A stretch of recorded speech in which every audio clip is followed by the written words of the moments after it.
ሶሻል ሚዲያ ላይ ቶሎ ለማድረግ በጣም ወሳኝ የሆኑ 6 ነጥቦችን ልንገራችሁ። የመጀመሪያው ለቅርብ ሰው ብላችሁ ምንም አይነት ቪዲዮ አትስሩ። የቅርብ ሰው ትችት አቀረበብኝ በሚልም ደግሞ ሶሻል ሚዲያ በጭራሽ እንዳታቆሙ። የሚያሳድጋችሁ ሩቅ ያለ እናንተ ማታውቁት ሰው ነውና እሱን በማሰብ ስሩ እንጂ የቅርብ ሰው ምን አለኝ ምናምን የሚል ነገር ሶሻል ሚዲያ ላይ ጭራሽ አያስፈልግም። ብዙ ሰውም እንዳይሰራ እያደረገ ያለው ምክንያት ይሄ ስለሆነ ማለት ነው። ሁለተኛው ደግሞ ሶሻል ሚዲያ ላይ ላለመስራት ብዙ ምክንያት አታቅርቡ። ለምሳሌ የመጀመሪያው ምክንያት ጊዜ የለኝም ስራ ላይ ነኝ የሚል ምክንያት ነው። ይሄ ምክንያት በጣም ብዙ ጊዜ ውሸት ነው። ለምን ሶሻል ሚዲያ ብዙ ጊዜ እያየን እንውላለን፣ ቲክቶክ እያየን እንውላለን። ግን ለመስራት ሲሆን አይ ከስራዬ ጋር አይመቸኝም አይሆንም የሚል ምክንያት እናቀርባለን። እና ራሳችሁን አትዋሹ። ጊዜ አላችሁ። ቲክቶክ የምታዩበት ጊዜ ካላችሁ ቲክቶክ የምትሰሩበትም ጊዜ አላችሁ ማለት ነው። ስለዚህ ራሳችሁን እንዳትዋሹ በጭራሽ። ሶስተኛው ደግሞ ራሳችሁን ከትልልቅ ቲክቶከሮች ጋር ኮምፔር አታድርጉ በጭራሽ ማለት ነው። ጀማሪ ስትሆኑ እንግዲህ ጀማሪ መሆናችሁን እንዳረሱ። እነሱ አንዴም አድገዋል፣ ህዝቡም ያሽቃብጥላቸዋል፣ ገንዘቡም ያሽቃብጥላቸዋል፣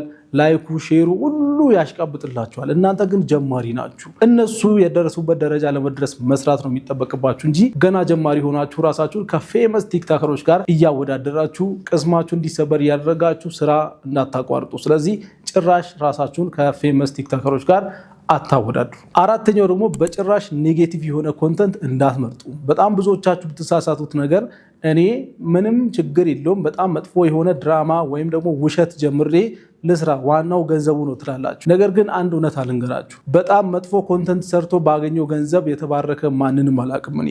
ስለዚህ አይባረክም እሱ ገንዘብ። በጭራሽ እንዳታስቡ። ደረታችሁን ነፍታችሁ ሰው ፊት የምትረማመዱበት አይነት ኮንተንት ስሩ እንጂ ኔጌቲቭ ኮንተንት በጭራሽ ለመስራት እንዳታስቡ። ይሄ ነገር የትም አያደርሳችሁ። አምስተኛው ደግሞ ታዋቂ መሆንን ብቻ ሳይሆን ተጽዕኖ መፍጠርንም አብራችሁ አስቡ። ታዋቂ መሆን ይቻላል።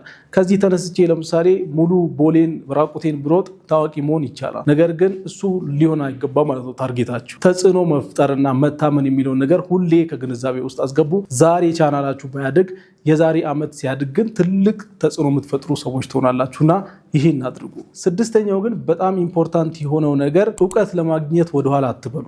ከናንተ በታች ካሉ ልጆችም ተማሩ፣ ከናንተ በላይ ካሉ ሰዎችም ተማሩ። የማታውቁትን ነገር ከሚያውቁ ሰዎች ለመማር ወደኋላ አትበሉ። ኮርጁ። እነሱ እንዴት እንዳደጉ አጣሩ። ምን አይነት ቪዲዮ እየሰሩ እንደሆነ፣ ፌመስ የሆኑ ሰዎች ምን አይነት ነገር እያደረጉ እንደሆነ አጣሩ። ከነሱ የኮንተንት ስትራቴጂ በደንብ አድርጋችሁ ኮርጁ። ይሄ በደንብ ያሳድጋችኋል እና ለመማር ወደኋላ አትበሉ። ዝም ብላችሁ ፌቨር አትጠይቁ። ማንም በነፃ የሚሰጣችሁ ነገር የለም። እናንተ በራሳችሁ ሄዳችሁ ተማሩ፣ ስሩ።